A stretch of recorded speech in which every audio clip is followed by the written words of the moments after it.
প্রিয় দর্শক, বাংলাদেশ টেলিভিশনের শহীদ ফিকাইন চৌধুরী স্টুডিও থেকে বিটিভি এবং বিটিভির ওয়ার্ল্ডের প্রত্যেক দর্শককে আমন্ত্রণ জানাচ্ছি আমাদের নিয়মিত অনুষ্ঠান খবর প্রতিদিনে। এবং এই অনুষ্ঠানে প্রতিদিন দুজন বিশিষ্ট আলোচক উপস্থিত থাকেন। আজকের দুজন বিশিষ্ট আলোচক আপনাদের সকলেরই পরিচিত, যুগান্তরের নির্বাহী সম্পাদক জনাব সাইফুল আলম এবং উপস্থিত আছেন বাংলাদেশ ইন্ডিপেন্ডেন্ট ইউনিভার্সিটির শিক্ষক জনাব এ আরাফাত। আপনাদের দুইজনকে অনুষ্ঠানে স্বাগত। ধন্যবাদ। বিদ্যুৎ উৎপাদনের নতুন রেকর্ড হয়েছে এবং এই সরকার যখন এই নির্বাচনী ইস্তেহার দেয়, সেই নির্বাচনী ইস্তেহারে তার মানে একেবারে ফোকাস ছিল যে বিদ্যুৎ, কেন বিদ্যুৎ হচ্ছে আমাদের সমস্ত উন্নয়নের মূল জায়গা। এবং ৪,৯৩৬ মেগাওয়াট জাতীয় গ্রিডে যোগ হয়েছে, মানে এটা নতুন রেকর্ড। না অবশ্যই, যেটা হচ্ছে আপনি খুব এক্সাইটেড মনে হচ্ছে আমার, এবং এই এক্সাইটমেন্ট কিন্তু আরো আসছে ফিউচারে, ভবিষ্যতে, এবং দেশের মানুষের জন্য। কারণ আপনাকে আমি বলি যে প্ল্যান টেনে এগোচ্ছে এই সরকার, এই গভর্নমেন্ট। যখন শুরু করেছিল তখনকার চিত্রটা যদি আপনাকে দেই, যে কোনো একটি দেশে আগে বেসিক জিনিসটা বলে ৪,৯৩৬ মেগাওয়াট কিন্তু আমাদের ডিমান্ডের চাইতে বেশি প্রডিউস করতে পেরেছে আফটার লং টাইম। এই সরকার যখন ক্ষমতায় ছিল তখন ২০০৮ সালে উৎপাদন ছিল ৪,০০০ মেগাওয়াটের মতো, ২০০৯ সেটা ৪,৪০০ মতো হয়েছে, ২০১০ সেটা কিন্তু আবার আরো কম ছিল, আপনাকে ক্যাপাসিটি হয়তো ছিল, সমস্যাটা উৎপাদন আরো কম ছিল। যেটা হচ্ছে কি আমাদের ক্যাপাসিটি ছিল, প্রবলেমটা ছিল তো র ম্যাটেরিয়াল গ্যাস, যার কারণে আমরা প্রডিউস করতে পারতাম না। যে কোনো একটি দেশে যদি আপনি কোনো লোডশেডিং না রাখতে চান, আনইন্টারাপ্টেড যদি সাপ্লাইটা এনশিওর করতে চান, তাহলে আপনার যে ক্যাপাসিটি, প্রোডাকশন ক্যাপাসিটি আছে এবং প্রডিউস করতে পারে, ইফেক্টিভলি প্রডিউস করতে পারে, তার চেয়ে আপনার যে ডিমান্ডটা সেটা 15% কম হতে হয়। মানে ডিমান্ডের 50% বেশি আপনি ইফেক্টিভলি প্রডিউস করতে হয়। অথচ এই গভর্নমেন্ট ক্ষমতা যখন আসে তখন কিন্তু যেটা ডিমান্ড ছিল তার চেয়ে 25% কম প্রডিউস করতে পারতো, ক্যাপাসিটির চেয়ে তো কম প্রডিউস করতো, ডিমান্ড এন্ড ক্যাপাসিটি বোথ তার চেয়ে কম প্রডিউস করতে পারতো। তার মানে গ্যাপটা কিন্তু ছিল, দেখেন 25 আর 15, 40%-এর মতন গ্যাপ। এই গ্যাপটাকে মিট করে একেবারে একটা পর্যায়ে, এই যে আজকে 3.5 বছর, 2.5 বছর, 3 বছরের মাথায় এসে আপনি যে এক্সাইটমেন্ট যেটি বললেন, আমাদের জন্য একটা বড় সুখবর। এবং এই বছর না, এই বছরের মধ্যে আরো 1000 মেগাওয়াট বিদ্যুৎ আসবে। এই জন্য আমি আপনাকে বলছি যে আপনি এই এক্সাইটমেন্টটা, একটু উত্তেজনাটা স্বাভাবিক, অবশ্যই স্বাভাবিক। এবং এই আমি সুখবরটাই দিতে চাই যে যারা ফলো করছেন, আমরা অনেকে কিন্তু না জেনে অনেক কথা বলি, বুঝি না, খেয়াল করি না, দেখি না, জানি না, না বুঝে। কারণ অনেক ইনিশিয়েটিভ আজকে নেওয়া হবে, এটা কালকে থেকে আপনার রেজাল্ট প্রডিউস করবে, কালকে দৃশ্যমান হবে না, হয়তো 6 মাস 1 বছর পরে হবে। তো যারা আমরা দৃশ্যমান অবস্থা দেখে কথা বলতে চাই, তাদের কিন্তু বিষয়গুলি একরকম, আর যারা পুরো বিষয়টি বোঝে তারা কিন্তু দেখতে 1 বছর পরে কি হবে, 5 বছর পরে কি হবে। এক্স্যাক্টলি। এই জন্য আমি দেখতে পাচ্ছি আজকে যে গভর্নমেন্ট প্ল্যান এবং ইনিশিয়েটিভ এবং যে কাজগুলো এগিয়ে যাচ্ছে, আমি কিন্তু দেখতে পাচ্ছি আপনার এই উত্তেজনা 1 বছর পরে আরো বেশি হবে। কেন? কারণ এই সাফল্যের জায়গাটি আরো একটা অন্য উচ্চ স্তরে পৌঁছে যাবে। এবং যেই আপনি এটার সঙ্গে আরেকটু সেটা হলো যে বিদ্যুৎ উৎপাদনটা যে এত ভালো হচ্ছে, এর কারণ হিসেবে কিন্তু যেটা বলা হচ্ছে যে গ্যাসের ফ্লোটা খুব ভালো পেয়েছে। তাহলে গ্যাস নিয়েও কিন্তু আমরা চিন্তিত ছিলাম, মারাত্মকভাবে সংকটের মধ্যে ছিলাম, গ্যাস রেশনিং এর মধ্যে ছিলাম। তো সেখানে যদি আমরা আরো গ্যাস পাই, বিদ্যুৎ উৎপাদনটা আরো ভালো হবে, সার উৎপাদনটা ভালো হবে, এবং এটার সঙ্গে সবকিছু রিলেটেড। না অবশ্যই না, যেটি হচ্ছে গ্যাসের উৎপাদন, যেটা আমাদের এক্সিস্টিং ওয়েল যেগুলো আছে, আমরা জানি যে এটা 2012 সালের শেষ নাগাদ অলমোস্ট নিঃশেষ হয়ে যাবে, যার কারণে আমাদের নতুন গ্যাস উৎপাদনে যেতেই হবে, চুক্তিতে গেছে অলরেডি গভর্নমেন্ট, আমরা জানি। তো এটি যেটি হচ্ছে এই এক্সিস্টিং ওয়েলগুলোতে গ্যাসের উৎপাদন বাড়ানোর একটা প্রচেষ্টা আছে গভর্নমেন্ট। একই সাথে আমরা দেখছি যে কুইক রেন্টাল যে ইনিশিয়েটিভগুলো, এগুলো কিন্তু কাঁচামাল হিসেবে গ্যাস না, কাঁচামাল হিসেবে ফার্নেস অয়েল ব্যবহার করা হচ্ছে, এবং এগুলো অনেক অ্যাড করেছে আমাদের ন্যাশনাল গ্রিডে। সেটাও কিন্তু এক ধরনের, এটাও একটা কারণ যে বিদ্যুৎ উৎপাদনটা বেড়ে যাচ্ছে। এবং এগুলো কিন্তু সব শর্ট টার্ম যে ইনিশিয়েটিভ গভর্নমেন্ট যে প্ল্যান, তার অংশ হিসেবে। গভর্নমেন্টের কিন্তু মিড টার্ম একটা প্ল্যান আছে, লং টার্ম একটা প্ল্যান আছে। কাজে এই প্ল্যানগুলি যদি একটার পর একটা সাকসেসফুলি ইমপ্লিমেন্টেড হতে থাকে, সুভাষদা আপনাকে আজকে আমি বলে যাচ্ছি, এখানে আপনি লিখে রাখতে পারেন, আজ থেকে যে ভিশন 2021 যেটা বলা হচ্ছে, এটা কিন্তু মুখের কথা না। বাংলাদেশ অ্যাবসলিউটলি লোডশেডিং মুক্ত একটি দেশে পরিণত হবে। এবং আমরা যেভাবে এগোচ্ছি, যেমন এই নির্বাচনী ইস্তেহারেই বলা হয়েছিল যে 2013 সালের মধ্যে 7,000 মেগাওয়াট বিদ্যুৎ হবে এবং 2015 সালের মধ্যে 8,000 মেগাওয়াট। কিন্তু যেই গতিতে আজকে যে রেকর্ড হলো, তাই এটা তো আমার মনে হয় না যে তার আগেই এই লক্ষ্যমাত্রা অর্জিত হয়ে যাবে, কিংবা ওই সময়ে এর চেয়ে বেশি হবে, এই লক্ষ্যমাত্রা অর্জিত হয়ে যাবে। আমি আরেক সময় এরকম প্রস্তাব দেওয়ার কোনো আমরা কিন্তু উদ্যোগও ছিল লক্ষ্য না। করি নাই। না, very true. এবং আপনি দেখবেন যেই বিচারপতি রৌফ চৌধুরী যিনি নির্বাচন কমিশনার ছিলেন এবং পরবর্তীতে প্রমাণ হয়েছেন যে উনি যে একজন দলীয় মানুষ, Absolutely. আজকের তার বিভিন্ন বক্তৃতা বিবৃতি সেমিনার গোল টেবিলে গত 10 বছরে তিনি যা করেছেন, কিন্তু তিনি তার মাগুরা প্রমাণ ঘটনার পর থেকে এখন পর্যন্ত যা করেছেন বিশ্বস্তভাবে করছেন। সবচেয়ে বড় কথা কি জানেন? অ্যাকুরেটলি শব্দটি আপনি Absolutely. সবচেয়ে বড় কথা হচ্ছে যে একজন মানুষের প্রফেশনালিজম এটা বোঝে। তো পরবর্তীতে আমরা সেটা দেখেছি, একজন মানুষের কিন্তু আদর্শিক একটি জায়গা থাকতে পারে। আপনি দেখুন 96 থেকে 2001 সালের কিন্তু আবু হেনা নির্বাচন কমিশন প্রধান নির্বাচন কমিশনার ছিলেন। Right. তাকে কিন্তু বাংলাদেশের মানুষ তার নির্বাচন দায়িত্ব দেওয়ার ছাড়া পরে কোথাও কি কোনো জায়গায় সেমিনার, Exactly. সিম্পোজিয়াম, বক্তৃতা কিংবা কোনো রাজনৈতিক দলের কোনো অনুষ্ঠানে কোনো দর্শক হিসেবে কিন্তু তিনি গিয়েছেন? কোথাও জানবো। অর্থাৎ এই বিষয়গুলো কিন্তু একটা দেখার বিষয়। অবশ্যই। আমি আর একটা প্রসঙ্গে আসতে চাই, কারণ আমি তো সময় ধরে রাখতে পারছি না, কিন্তু যেটা বিষয় যে ট্রানজিট নিয়ে পত্রপত্রিকায় সংবাদ এসেছে এবং ট্রানজিট যে কথাটি আমি চাণক্যের একটি বিখ্যাত শ্লোক, সেই শ্লোককে আমি বাংলায় যেটা বলছি, যেটা সংস্কৃতে ছিল, যে দুর্বলের বল রাজা, শিশুর বল কান্না, মূর্খের বল নীরবতা, আর চোরের মিথ্যাই বল।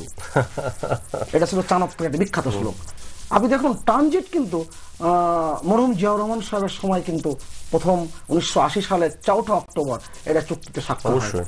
এবং ইনি বেঁচে আছেন এখনো, তানভীর আহমেদ সিদ্দিকী, তিনি ছিলেন বাংলাদেশের পক্ষে, এবং আরেকজনও বেঁচে আছেন প্রণব মুখার্জি, তিনি কিন্তু এই চুক্তিতে প্রথম এবং জল, স্থল এবং নৌপথের যে ট্রানজিট, এই ট্রানজিটের শুরু কিন্তু সেখান থেকে। আপনাকে আরেকটি জিনিস বলি, 2004 সালে যে ইসলামাবাদের সার্ক সম্মেলন যেটি হয়েছিল, সেখানে নৈতিকভাবে কিন্তু পুরো যে আজকে যে ট্রানজিট নিয়ে কথা বলা হচ্ছে তার সব ধরনের সিদ্ধান্ত নিয়ে নেওয়া হয়েছিল। 2004 সালে কারা বাংলা সরকারে ছিল আমরা কিন্তু জানি, এবং পরবর্তীতে এটা ডেভেলপমেন্ট কিন্তু অল্প অল্প করে হয়ে গেছে।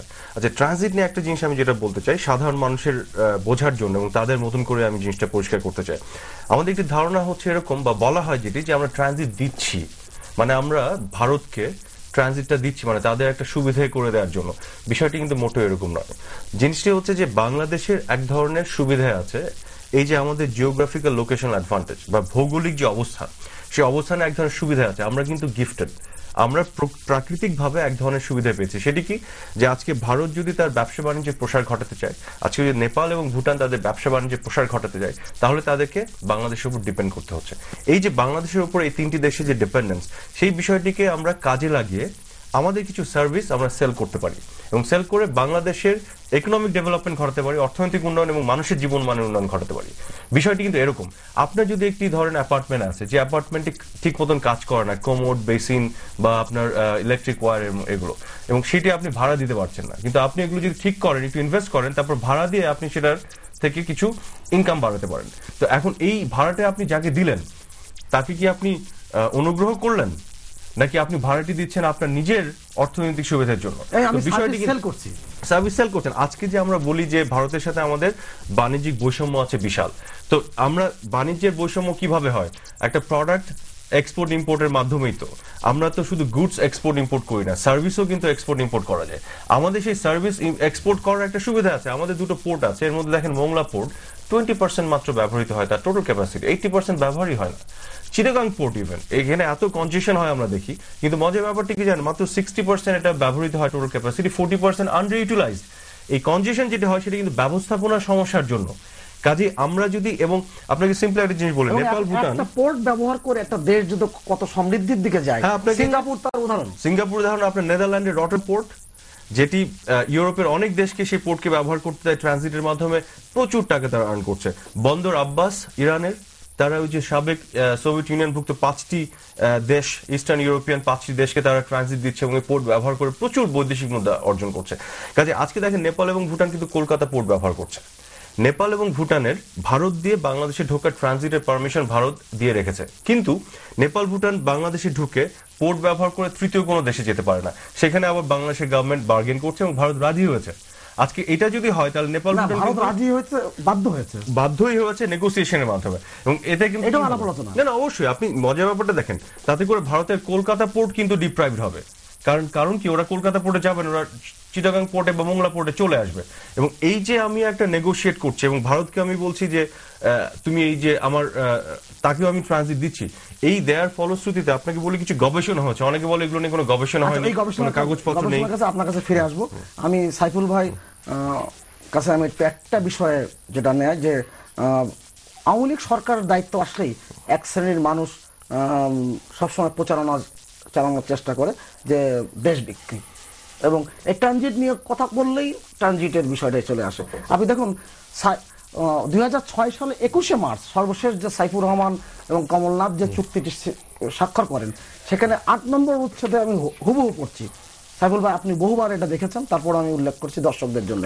Bangladesh agreed to provide passage ব্র্যাকেটে transit of goods between a passage in India through the territory of Bangladesh, through the territory of Bangladesh. আমি আবার উল্লেখ করলাম, অর্থাৎ ভারতের দুটি স্থানে যে পণ্য পরিবহনে বাংলাদেশ তার ভূখণ্ড ব্যবহার করতে দেবে, এটা কিন্তু এই সাইফুর রহমানের সাথে এই চুক্তিতে কিন্তু থেকেই শুরু হয়েছে, অথচ বলবার চেষ্টা করা হচ্ছে।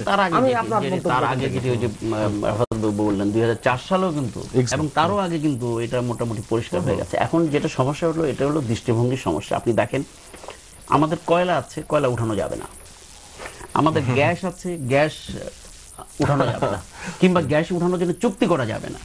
আমাদের যে ভৌগোলিক কারণে যে অবস্থান সুবিধা আছে সেটাকে ব্যবহার করা যাবে না, ব্যবহার করতে দেয়া যাবে না। তাহলে লাভটা কি হলো? আমার এত সম্পদ আছে, আমি সম্পদকে ব্যবহার করতে পারছি না। আমার এত সম্পদ আছে, সম্পদ দিয়ে আমি জনগণের কল্যাণের জন্য, ভাগ্য পরিবর্তনের জন্য, অর্থনৈতিক উন্নয়নের জন্য কোনো কাজে লাগাতে পারবো না। তাহলে এই সম্পদের থাকাটার দরকারটা কি? এই জায়গাটা আমার মনে হয় মানুষকে জানানো। খুব সংক্ষেপে আমি একটি বিষয় হচ্ছে যে এই যে ট্রানজিটের যে বহুমুখী যে সুবিধা, একটি হচ্ছে ডিরেক্টলি আপনি কিছু সার্ভিস চার্জ, যেটি যে গবেষণার কথা বললাম ওখানে বলা আছে যে $1 বিলিয়ন মতন ইয়ারলি আমাদের একটা ইনকাম আসতে পারে। শুধু সেটি নয়, ট্রানজিটের এই জিনিসটাকে ফ্যাসিলিটেট করতে গেলে যে পরিমাণ ইনভেস্টমেন্ট লাগবে বাংলাদেশের ইনফ্রাস্ট্রাকচার ডেভেলপ করতে, এশিয়ান ডেভেলপমেন্ট ব্যাংকের একটা ইয়েতে দেখা যায় যে $24 বিলিয়ন মতো ইনভেস্টমেন্ট। এবং এই ইনভেস্টমেন্টগুলি যেখানে হবে সেগুলো কিন্তু সবগুলি আমাদের যে আপনার ওই যে আভ্যন্তরীণ নৌযোগাযোগ মহাপরিকল্পনা, রেলওয়ে মহাপরিকল্পনা, আমাদের নিজেদের যেটি আছে, বা strategic transport plan of Dhaka city, এগুলোরই অন্তর্গত। তার মানে বাংলাদেশে যে ডেভেলপমেন্ট হবে, বাংলাদেশের যে এন্টারপ্রেনার তাদের যে ট্রেড ট্রানজাকশন কস্ট নিচে নেমে এসে তারা যে এফিশিয়েন্ট হবে, গোটা বিশ্বব্যাপী তাদের যে এফিসিয়েন্সি নিয়ে তারা কম্পিট করবে, বাংলাদেশের চেহারা বদলে যাবে। এই বিষয়টি আমরা বুঝতে পারছি না। আমাদের ভৌগোলিক সুবিধা যেটি আছে সেইটি যদি আমরা সেল করতে চাই, সার্ভিসটি যদি সেল করতে চাই, এটার মার্কেট কিন্তু পৃথিবীতে 3টি দেশ, একটি ভারত, একটি নেপাল আর ভুটান। পৃথিবীর অন্য কোনো দেশ তার কোনো ইন্টারেস্ট নাই, এবং আমি অন্য কোনো দেশের কাছে এগুলো সেল করতে পারবো না। কারণ এখানে যদি আমি সেল না করি, আমি নিজেকে বঞ্চিত করছি। এই বোকামি আমি কেন? আমি আপনাকে থামাতে হচ্ছে আরাফাত ভাই। আমার সেই একটি বিখ্যাত কবিতার একটি লাইন আছে যে সহজ কথা যায় না বলা সহজে, কিন্তু আপনাদের দুইজনের কথা শুনলে দর্শক বোঝে যে কঠিন কথাও সহজ হয়ে বলা যায়। এবং এই ট্রানজিট নিয়ে আপনাদের দুইজনকে আবার একত্র করে অনেক কিছু বিস্তৃত করা যাবে, সহজভাবে বলা যাবে। আমি প্রিয় দর্শক